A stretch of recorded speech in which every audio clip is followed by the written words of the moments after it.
This week in our journey towards Lent, we're turning down the path that leads us directly to the cross. And the cross is, it's horrific.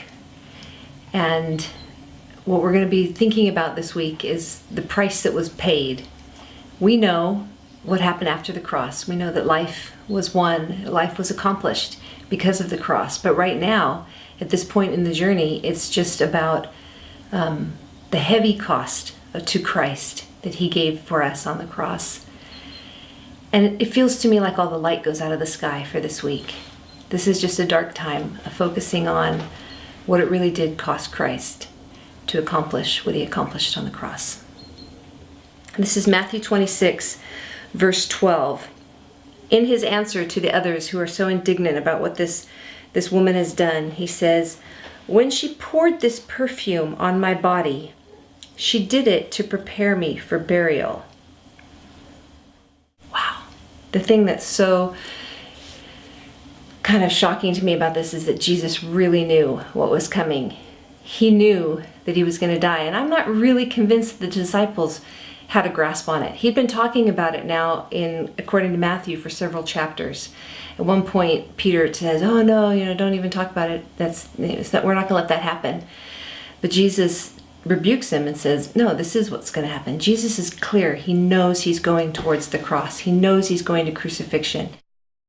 What stands out to me in this passage is that I'm not sure Mary knew that. Mary was overwhelmed by Jesus. She was overwhelmed by what he made her feel, the forgiveness and the acceptance and the truth that she saw in him. And so she had this thing of great worth.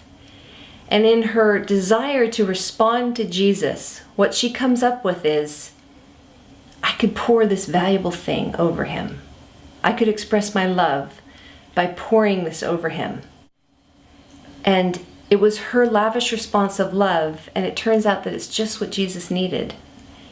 It was a gift for Jesus that prepared him.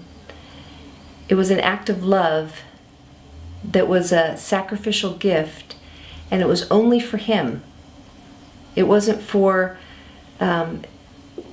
the feeding of the poor in his name. It was just for Jesus.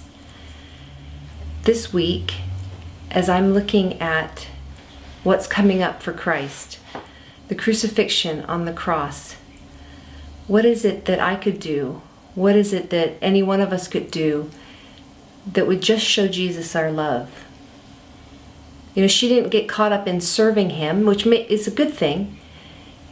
Going out and doing the good work, let's say, is a great thing. But this was an intimate response of just love to him. And so in this dark week, knowing what's coming ahead, the idea that my personal response to Jesus could be just what he needed, just what he needs even today, I'm overwhelmed by the thought that I could do something loving for Christ. And that's my question, is what could I give that would just be an act of love to Jesus this week? Because I know what he paid on the cross.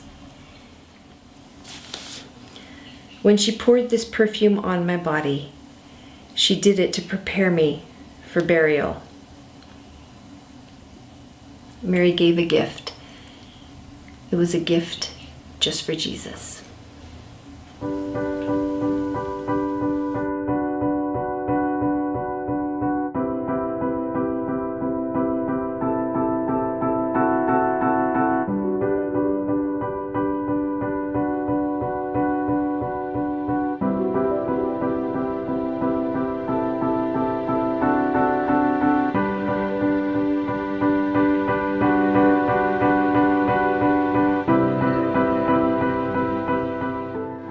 So Jesus, this week, my prayer is that you would stir in our hearts a way that we could express our love to you.